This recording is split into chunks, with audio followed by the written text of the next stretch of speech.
এমন আদাওতি শেষ পর্যন্ত আলী মুর্তজা রাদিয়াল্লাহু তাআলা আনহু তারা তো শহীদ হয়েছে। আমরা সওয়াল করে যে আলী রাদিয়াল্লাহু তাআলা আনহু কোন কাফিরে শহীদ হলো, আমরা জবাব দিব যে খারিজি আলী রাদিয়াল্লাহু তাআলা আনহু ইবনে মুলজিম খারিজি আলী রাদিয়াল্লাহু আনহু শহীদ করছে।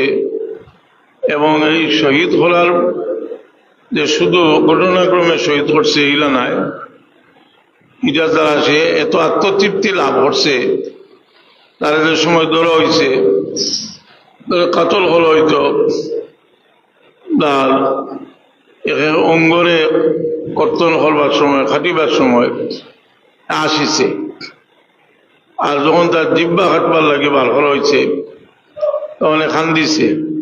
তারা যেখানে হয়েছিল যে তুমি আগে আসলা এখন খান্দ কেন, জবাব দিছে যে আমি আলী রাদিয়াল্লাহু আনহু সম্পর্কে জবাব দিছে যে আমি এত বড় কাফিরে মারছি, আমি এটা আমার লাগে বড় আনন্দ মারিয়া আমি যে মরলাম, তবে আমার জিব্বাটা হাঁটতে সময় আমার বড় দুঃখ লাগে যে আমি জিকির বন্ধু হিসাবে আমার।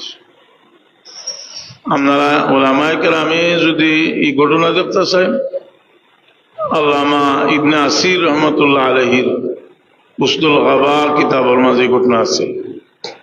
এটা রিজালুল কিতাব, মশহুর কিতাব উসদুল গাবা ফি মারিফাতি সাহাবা কিতাবের মাঝে আছে। আমরা এটা থেকে একটা জিনিস বুঝলাম যে এত বড় জাকির এক মুহূর্ত লাগে জিকির বন্ধ হইলে এটা বরদাস্ত করতে পারে না, কিন্তু অথচ এত আদাওতি আহলে বাইতের মূল স্তম্ভ হযরত আলী মুর্তজা রাদিয়াল্লাহু তাআলা আনহু, আলী রাদিয়াল্লাহু তাআলা আনহু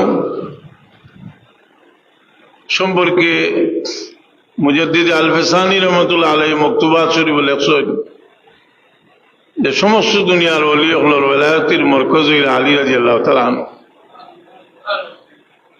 আর এর সাথে আসেন হযরত ইমামে হাসান ইমামে হুসেন রাদিয়াল্লাহু তাআলা আনহু আর মা ফাতিমা রাদিয়াল্লাহু তাআলা আনহা।